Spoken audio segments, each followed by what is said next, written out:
Sebelum Bapak Ibu Saudara duduk, boleh lihat kiri kanannya. Kasih senyum yang terbaik yang Bapak Ibu Saudara punya. Coba pastikan itu senyum yang terbaik. Katakan kamu luar biasa sekali. Kalau dia wanita, katakan kamu cantik hari ini. Kalau dia pria, kamu ganteng sekali. Ngomongnya yang ikhlas ya Bapak Ibu ya. Sekali lagi berikan tepuk tangan yang terbaik buat Tuhan Yesus. Wow, silakan duduk kembali Bapak Ibu Saudara. Puji Tuhan, shalom. Kok kayaknya kurang semangat semuanya, shalom. Selamat hari Minggu, apa kabar hari ini Bapak Ibu Saudara?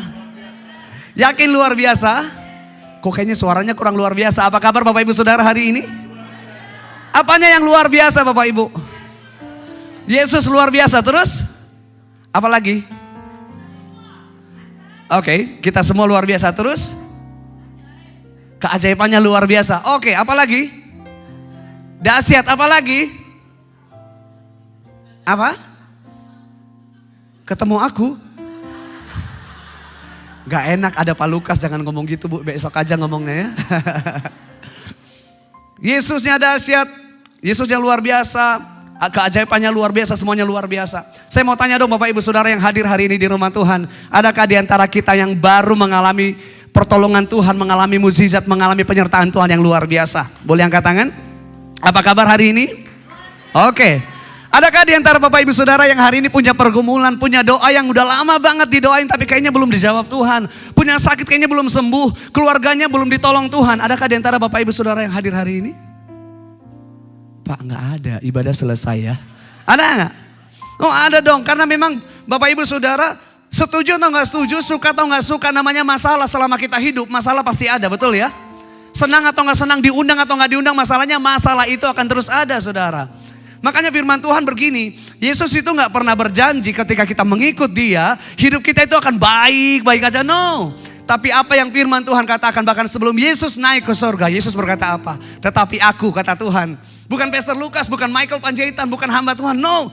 Tuhan sendiri berkata, aku menyertai kamu. Immanuel, bukan cuma sekedar Tuhan beserta kita. Immanuel bukan sekedar God with us, no. Immanuel, God dwell in us. Tuhan tinggal di dalam kita. Dan saya mau kasih tahu kabar sukacita kita hari ini.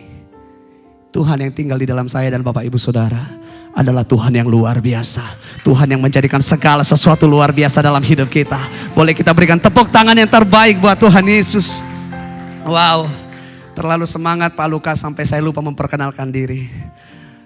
Ini kali kedua saya ada di sini, Pastor Lukas. Thank you for having me. Terima kasih untuk kesempatan yang terbaik. Saya tahu apapun yang terjadi dalam hidup kita nggak pernah terjadi secara kebetulan. Mazmur berkata tidak ada satu hari pun dalam hidup manusia yang tidak dirancangkan oleh Tuhan. Maka pertemuan kita hari ini juga dirancangkan oleh Tuhan. Saya Michael Panjaitan, orang biasa yang punya Tuhan luar biasa. Hari ini bisa melayani semua karena kemurahan Tuhan Bapak Ibu. Saya nggak tahu Pak, waktu itu kan nggak sempat perkenalan lebih luar biasa. Ini lagu-lagunya dinyanyikan di sini nggak ya Pak? Kita mau tes dulu ya, kalau nggak bisa saya ke Indonesia atau ke LA balik aja ya. Boleh minta di F dulu Kak.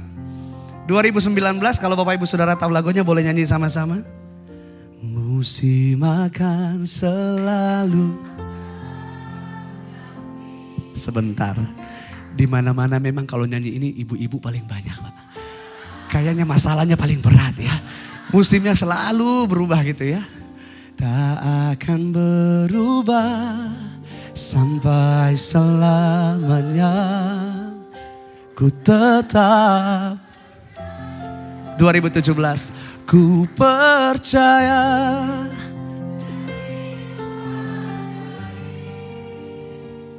terukir dalam kehidupanku, ku berserah di dalam kekuatanmu,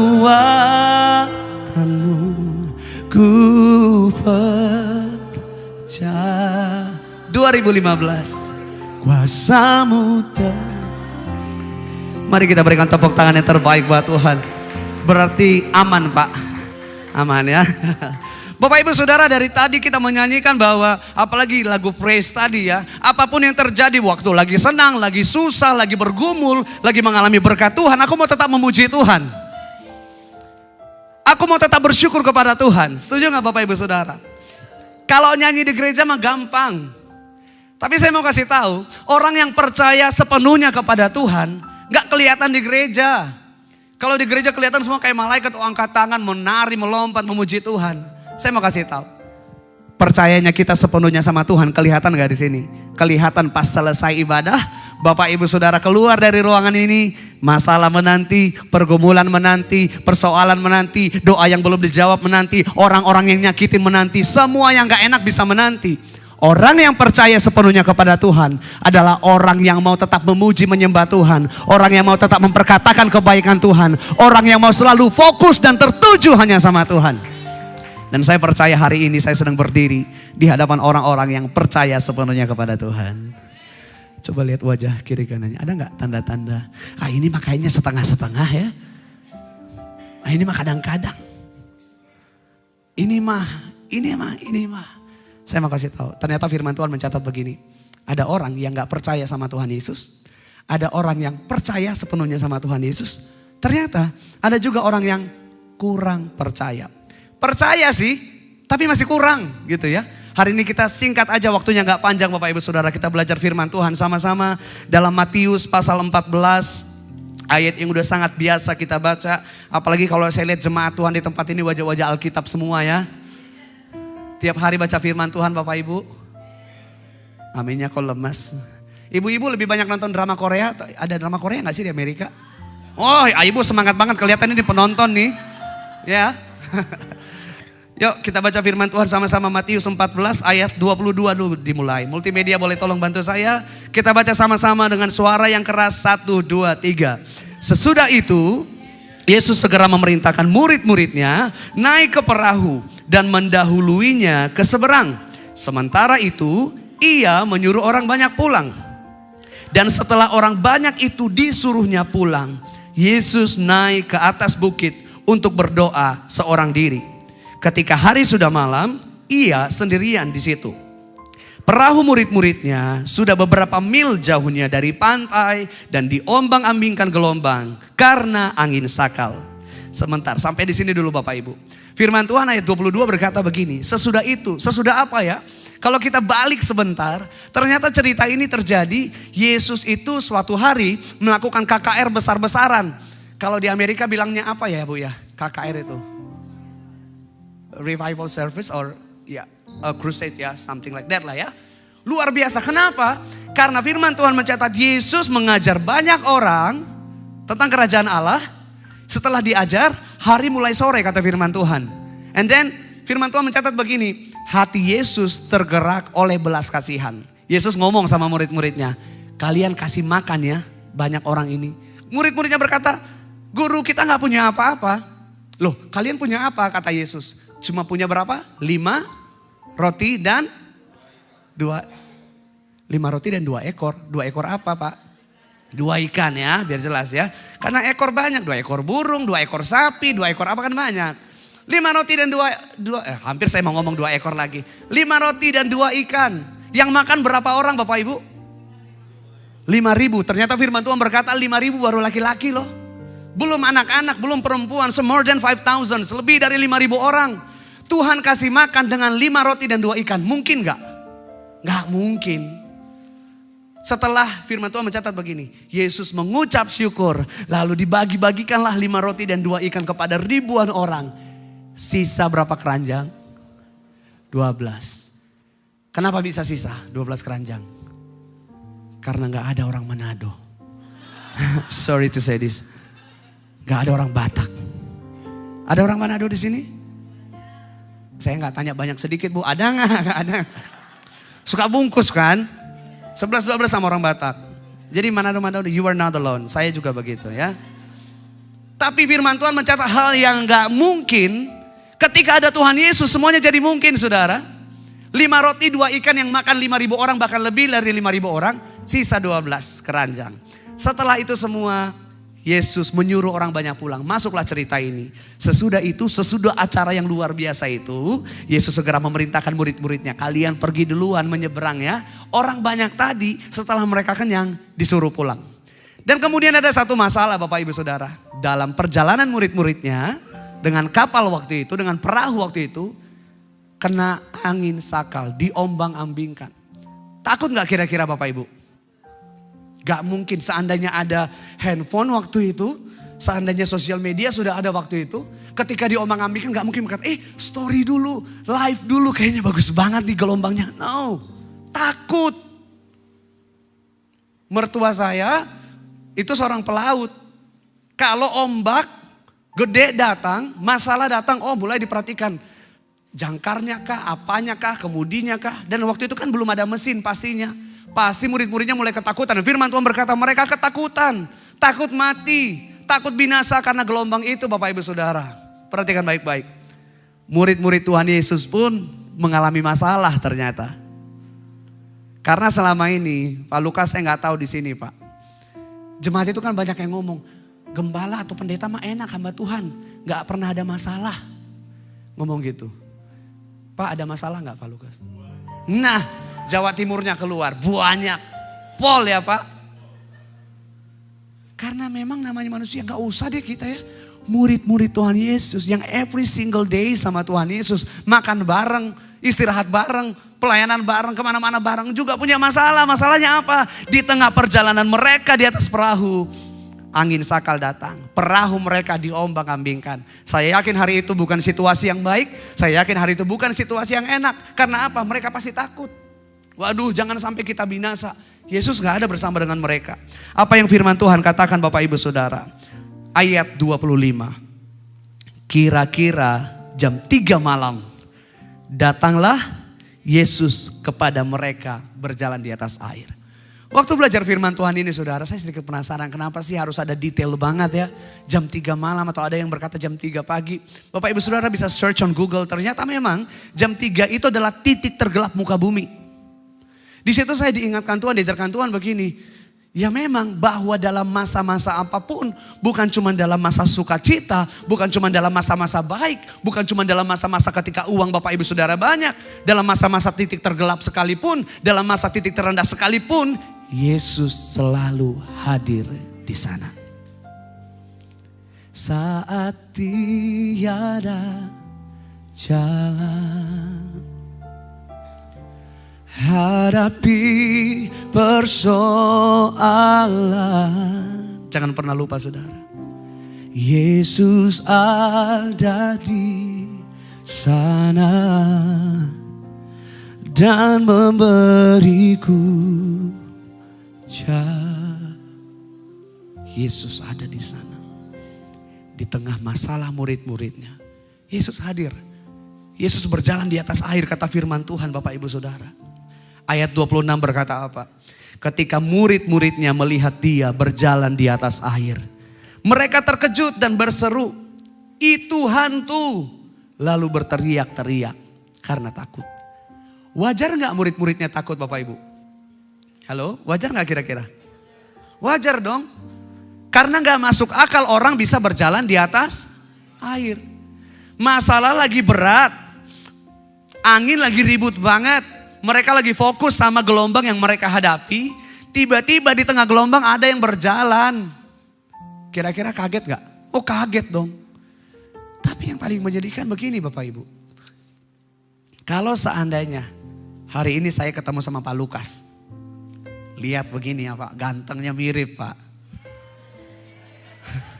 Kok kayak jemaat kurang ikhlas Pak ya. I know, Pastor Lukas lebih ganteng dari saya. Baru tepuk tangan. Ketemu sekarang. And then ketemu mungkin maybe 3 tahun lagi ketemu dalam satu masa 3 tahun kemudian ketemu lagi. Ada aja yang berubah Pak. Mungkin saya makin gemuk. Mungkin Pak Lukas makin kurus. Oh sesuatu yang berubah. Bisa jadi gak kenal. Kok kayaknya dulu gak begini. Pernah gitu ya. Tapi Bapak Ibu Saudara. Murid-murid Tuhan Yesus.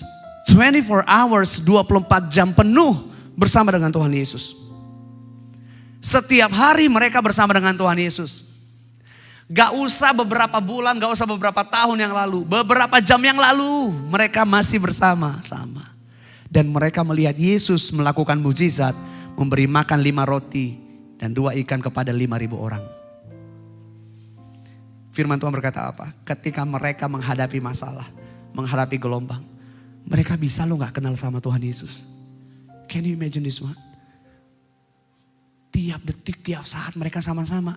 Ketika fokusnya sama masalah, sama pergumulan, bisa lupa. Seringkali kan kita gitu. Oh, aku memuji Tuhan dalam segala musim. Lagi berat masalah pun memuji Tuhan. Lagi sedih, lagi senang, lagi apapun memuji Tuhan. Lagunya. Tapi kenyataannya saudara, seringkali ketakutan dalam hidup kita izinkan menguasai hidup kita. Membuat kita gak kenal. Membuat kita lupa bahwa kita punya Tuhan yang luar biasa. Membuat kita lupa bahwa kita punya Tuhan Yesus yang sanggup melakukan perkara yang gak mungkin jadi mungkin. Dan itulah yang murid-murid Yesus alami saat itu saudara. Di tengah masalah, di tengah pergumulan mereka berteriak apa? Hantu. Tapi saya percaya hari ini setiap kita, ketika masalah pergumulan apapun terjadi dalam hidup kita semakin mengenal bahwa Tuhan yang kita sembah adalah Tuhan yang gak pernah meninggalkan. Kita semakin mengenal bahwa Tuhan yang kita sembah adalah Tuhan yang sanggup menolong. Ayat selanjutnya berkata apa Bapak Ibu Saudara? 27. Tetapi segera Yesus berkata kepada mereka, tenanglah, aku ini, jangan takut. Be still. Tenanglah, kata Tuhan Yesus. Kata tenang di sini saudara, gak seperti sikap tubuh kita. Saya lihat ini semua kan duduk tenang, manis, dengerin firman Tuhan. Tapi hatinya belum tentu tenang. Jiwanya belum tentu tenang. Ada yang mungkin lagi berpikir, aduh gimana ya kondisi keuanganku, aduh gimana posisi pekerjaanku, aduh gimana keluargaku, gimana ini itu dan segala macam. Gimana surat-suratku mungkin yang sedang ngurus surat-surat atau apapun itu namanya saudara. Makanya firman Tuhan berkata begini, be still, hati kita dipenuhi dengan sukacita, kekuatan, damai sejahtera dari Tuhan. Kalau kita belajar firman Tuhan kata tenang, be still, waktu Yesus berkata be still, bukan sikap tubuh kita yang tenang, no. Tapi hidup kita, hati kita, sekali lagi dalam masalah, dalam pergumulan, Yesus berkata begini, hatimu dipenuhi dengan sukacita, kekuatan, damai sejahtera daripada Tuhan. Waktu Yesus berkata, tenanglah, be still, ini aku. Gak ngasih tahu ini aku Yesus, no. Dalam satu masa mungkin, katakanlah contohnya begini, saya sama anak saya, saudara namanya Briel ya, di tengah dalam satu ruangan, tiba-tiba gelap banget gak bisa lihat apa-apa. Lalu saya muncul, anak saya nanya, siapa itu? Saya gak ngomong, Michael Panjaitan. No, karena Michael Panjaitan di luar sana banyak. Saya berkata, ini aku papamu. I'm your dad. Waktu Yesus berkata, tenanglah, be still, ini aku. Ini loh, aku gurumu, aku Tuhanmu, aku juru selamatmu. Aku yang kamu lihat bisa melakukan perkara yang ajaib. Beberapa waktu yang lalu. Hari ini saya berkata kepada setiap kita. Seperti apa yang Yesus katakan kepada murid-muridnya dalam masalah pergumulan mereka. Hari ini Yesus yang sama berkata kepada setiap kita. Tenanglah, jangan takut. Ada Tuhan Yesus yang menyertai kita saudara. And then what happened? Apa yang terjadi Bapak Ibu Saudara? Kemudian ayat 28. Lalu Petrus, orang yang salah satu murid yang paling dekat dengan Tuhan Yesus ya.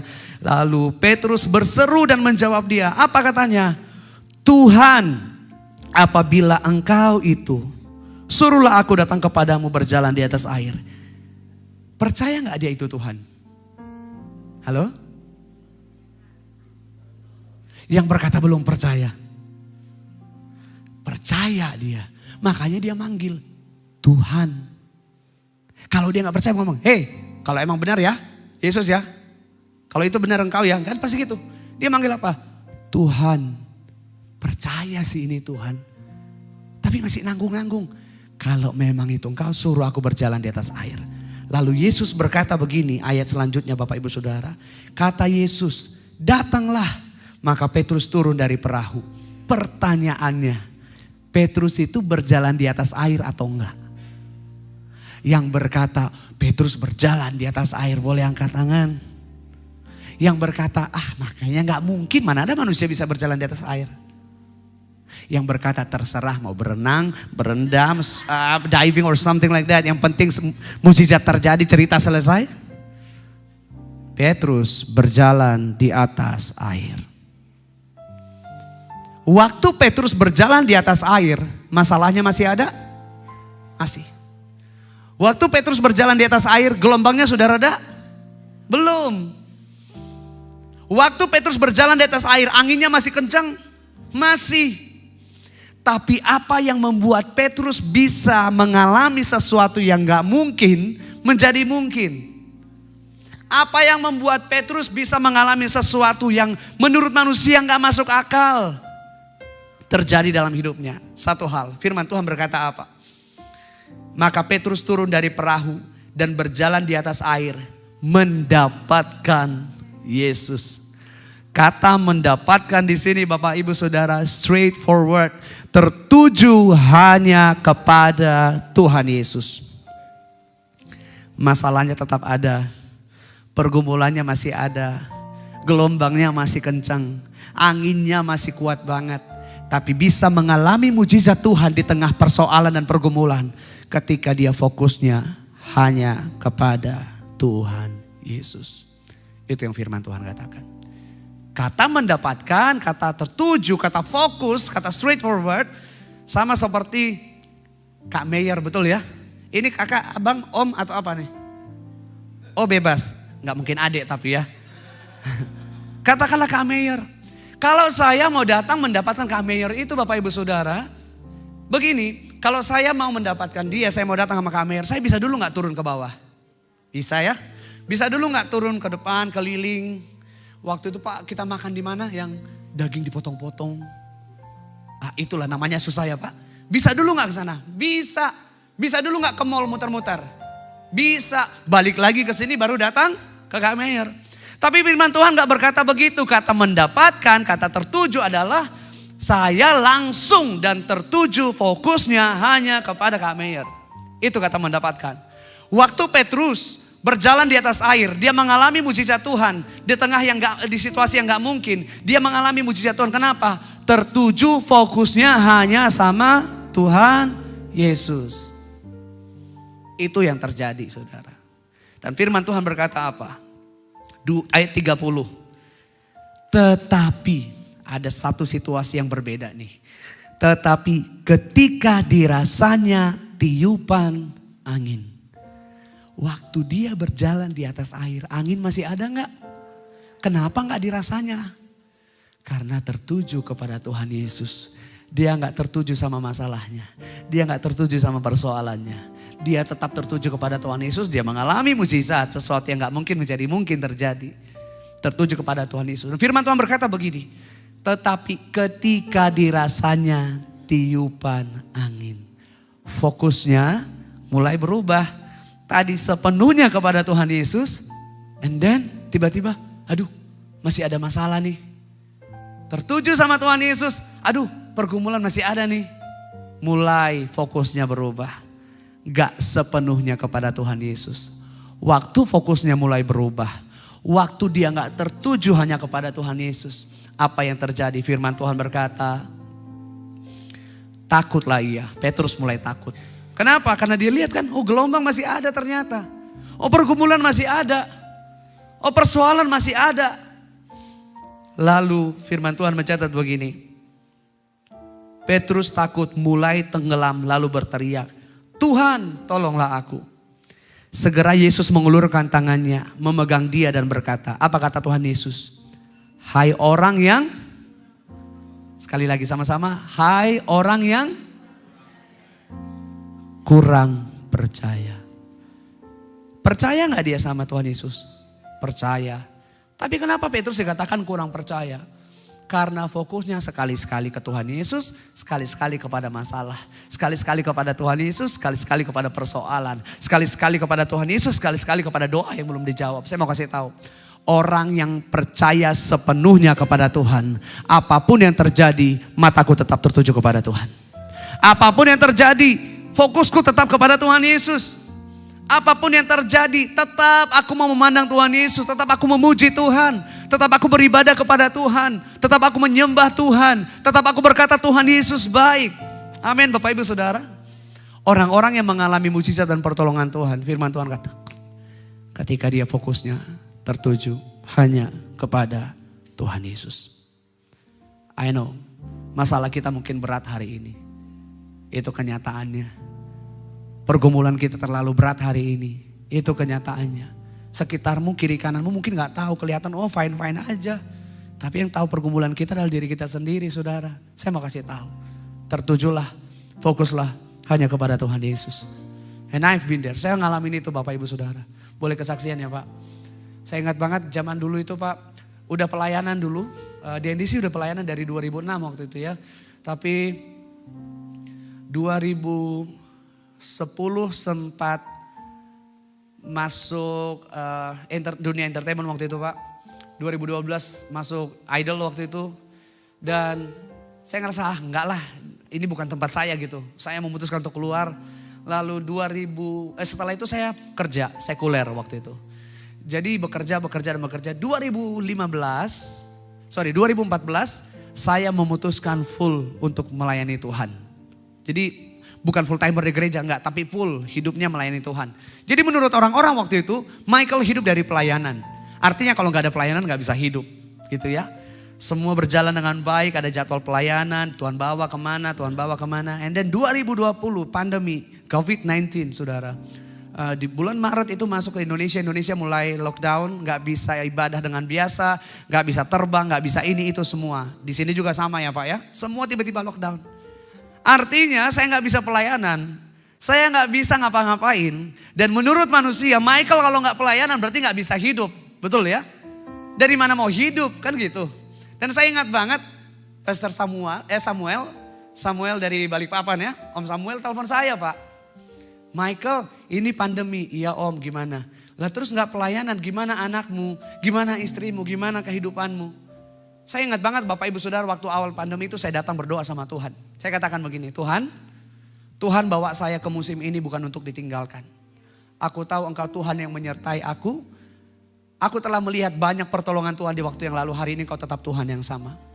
Dan Tuhan mengajarkan saya, mengingatkan saya waktu itu Mazmur 62. Hanya dekat Allah saja aku tenang. Daripadanya lah keselamatanku. Hanya Dia gunung batuku, kota bentengku. Aku tidak akan goyah. I will not be moved. Kata firman Tuhan saudara. Saya perkatakan itu. Dan ketika saya menyembah Tuhan waktu itu. Tuhan ngomong di hati saya begini. Kamu akan melihat hidupmu gak bergantung sama jadwal pelayanan. Hidupmu gak bergantung sama kesibukanmu, kegiatanmu sehari-hari. Hidupmu bergantung sama kasih karuniaku. Itu kata Tuhan saudara. Tapi kan menjalani itu sulit Bapak Ibu Saudaraku. But you know what? Ada 5 hamba Tuhan. Kalau saya sebutkan namanya pasti tahulah. 5 hamba Tuhan ini dalam waktu yang berbeda. Hubungi saya dan berkata begini. Mike, gak tahu apa yang kamu sedang hadapi. Tapi Tuhan berpesan hidupmu akan menjadi kesaksian di masa pandemi. Hamba Tuhan kedua ngomong sama, 3 sama 4 sama 5. 5 hamba Tuhan ini ngomong, wow kesaksian. Bicara kesaksian itu adalah sesuatu yang gak mungkin menjadi mungkin terjadi. Kalau saya lapar Bapak Ibu, terus saya makan, terus saya kenyang, saya gak perlu kesaksian. Bapak Ibu tadi saya lapar banget loh, lalu dikasih makan kenyang, puji Tuhan. Enggak, semua orang makan, yang lapar jadi kenyang. Tapi kesaksian something yang impossible, gak mungkin, menjadi mungkin saudara. Tahukah Bapak Ibu Saudara, Tuhan mengajarkan saya dari hal terkecil pun Tuhan pelihara hidup kami. Saya ingat banget, saya dan istri saya kan orang Sangir, orang Manado Bapak Ibu. Jadi suatu saat saya ngomong gini, pengen makan ikan tuna bakar deh, bakar rica, enak ya? Terus istri saya ngomong, kebetulan kita berdua suka masak. Ya udah, besok pagi ke pasar kita beli ya ikan tuna kita bakar di rumah aja. Oke. Lagi siap-siap Bapak Ibu Saudara mau ke pasar pagi itu. Tiba-tiba ada ojek datang ke rumah. Permisi Pak, atas nama Pak Michael. Oh iya Pak, ini ada kiriman. Itu paginya. Malamnya saya pengen makan tuna bakar. Paginya ada kiriman. Saya tanya dari siapa? Gak ada nama, hanya ada nomor handphone Pak. Saya cek di handphone saya gak simpan nomor itu saudara. Lalu saya buka di rumah. Tuna bakar rica. Belum, tahan, belum. Ntar lagi aja. Kalau cuma tuna bakar mah orang bisa berkata what a coincidence, saya kebetulan aja. Tapi saya mau saksikan bahwa tidak ada yang terjadi secara kebetulan di dalam Tuhan. Semuanya dalam kendalinya Tuhan seperti lagu tadi. God is in control. Tuhan yang mengendalikan semuanya saudaraku. Dan waktu saya buka saya lihat tuna bakar rica. Wah kok pas banget. And then seorang hamba Tuhan, mungkin Bapak Ibu Saudara tahu, Kak Eka Deli, seorang worshiper dari Indonesia. Telepon saya, Mike udah sampai belum ikannya? Terus saya berkata begini, ini dari Kak Eka. Kak, puji Tuhan, pas banget semalam pengen makan tuna bakar, Kak Eka kirim, saya ngomong gitu. Dan Kak Eka berkata begini, ini rencana Tuhan. Kenapa? Dia ceritakan, dia minta tolong sama tantenya Tantenya ini punya catering di daerah BSD Tangerang Bapak Ibu Saudara. Lalu dia berkata begini, tante tolong masak babi rica, kirim ke Michael. Michael itu paling suka babi rica. Saya ulangi, Michael paling suka babi rica. Boleh saya ulangi sekali lagi supaya makin ingat? I'm just kidding. Tapi memang saya suka banget. Lalu dikatakan gini, kirim ya. Oke, tante pergi ke pasar hari itu. Dan dia berkata begini, belum pernah sejarahnya saya puluhan tahun buka catering, gak pernah kejadian. Kenapa? Dia datang ke pasar BSD pagi-pagi, 3 tempat penjual daging babi tutup semua saudara. Lalu dia pikir, aduh masak apa ya? Ya udah beli ayam aja lah. Masak, bikin rica, kirim buat Michael, yang penting ada ricanya. Pas dia mau jalan bagian ayam-ayaman, lewat bagian ikan Bapak Ibu. Tante ini ngomong, di hati saya entah kenapa langsung begini. Beli ikan tuna, bakar, kirim buat Michael. Dia taat. Akhirnya dia gak beli ayam, dia beli ikan, dia bakar. Supaya anak Tuhan ini bisa makan tuna bakar rica saudara. Hal sekecil itu pun Tuhan ingatkan saya begini. Kamu lihat kan, hal sekecil ini pun. Anak saya itu waktu itu masih 2 tahun Pak. Ya untuk beli susu masih ada lah. Tapi saya ingat banget. Tiap kali saya mau ngapain pun sama anak saya selalu katakan. Orang Batak bilangnya boru gitu kan. Dia gak bisa ngomong R. Boyu apapun minta sama Tuhan Yesus. One day kita mau ke supermarket depan rumah saudara. Kita naik mobil waktu itu. Di dalam mobil saya katakan begini. Boyu kita mau beli susu. Amin dulu. Berdoa dulu. Anak saya ngomong gini. Tuhan Yesus Boyu mau beli susu berkati amin. Sesimpel itu. Turun dari mobil belum masuk supermarket saudara. Dapat telepon dari Surabaya. Ada seorang anak Tuhan di sana ngomong begini, Mike lagi di mana? Oh Jakarta C, kenapa? Tolong kirim alamatmu ya. Oh iya kenapa C? Teman saya hari ini mau datang ke Jakarta. Saya mau titip susu buat anak kamu. Dia gak nanya anak kamu susunya apa. Saya juga gak ngomong kan. Udah dikasih masa milih-milih kan. C saya mau susunya begini. Enggak. Sore harinya ada satu kardus nyampe di depan rumah. Saya buka. Persis seperti apa yang anak saya minum saudara. Tuhan pelihara. Ketika fokusnya pandemi gak selesai. Makin berat, makin susah saudara. Tapi Tuhan menunjukkan bahwa hidup saya, hidup kami ada dalam kendalinya Tuhan. Ada dalam peliharanya Tuhan. Ini live streaming ya Pak ya. Ada sedikit kesaksian yang mungkin saya gak akan sebut bukan soal uang gitu ya. Tapi saya ingat banget. Dengan caranya saya, logikanya saya, nomor rekening saya orang banyak tahu di Indonesia. Karena sering pelayanan, gereja-gereja tahu, hamba Tuhan tahu, pengusaha tahu. Jadi di otak saya, Tuhan akan pelihara saya, pasti ada yang digerakkan Tuhan, mengirim ke saya. Itu caranya saya. Tapi Tuhan menunjukkan dengan caranya Tuhan, dengan waktunya Tuhan, dia tetap menyertai dan memelihara. Nomor rekening istri saya gak ada yang tahu. Waktu itu Pak, akhir Maret tiba-tiba masuk transferan ke istri saya. Banyak. Kalau Pak Lukas bilang banyak. Lu kan kita bingung ini uang siapa. Takutnya uang orang nyasar kan kasihan. Terus kita cek mutasi gak ada. Jadi kayak setor tunai gitu. Kami pergi ke bank. Ini gimana? Kita lapor ke bank. Ini gimana? Bapak ini orang dapat duit senang. Kalau saya lihat jemaat di sini kalau dapat uang tiba-tiba di rekening diapain? Dipindahkan. Enggak ya? Kami waktu itu langsung balikin. Datang. Terus singkat cerita banknya bilang begini. Pak kami cek dulu ternyata itu dari Jambi. Kami gak punya saudara di Jambi, gak punya kenalan di Jambi apalagi istri saya. Masuk ke rekening istri saya hari itu. Setelah beberapa lama ada surat pernyataan intinya gak ada yang komplain lalu itu jadi milik istri saya. Bulan depannya masuk lagi jumlah yang sama. Bulan depannya masuk jumlah yang sama. Bulan depannya masuk jumlah yang sama. Saya ingat bulan Agustus waktu itu udah mulai boleh terbang di Indonesia. Pakai rapid saudara darah diambil. Pas mulai pelayanan lagi Pak. Transferan itu berhenti. Sampai saya ngomong sama istri. Mending di rumah terus ya dapat transferan terus. Tapi Tuhan ajarkan saya kamu lihat kan. Bukan dengan logikamu loh. Bukan dengan akal dan kekuatanmu, no. Bukan dengan caramu. Tapi dengan caraku kata Tuhan. Tuhan kita gak pernah kehabisan cara untuk menolong kita. Hari ini Tuhan Yesus berkata dalam segala angin, gelombang, apapun yang Bapak Ibu Saudara alami. Be still, tenanglah. Ada aku kata Tuhan. Jangan takut. Berikan tepuk tangan yang terbaik buat Tuhan Yesus.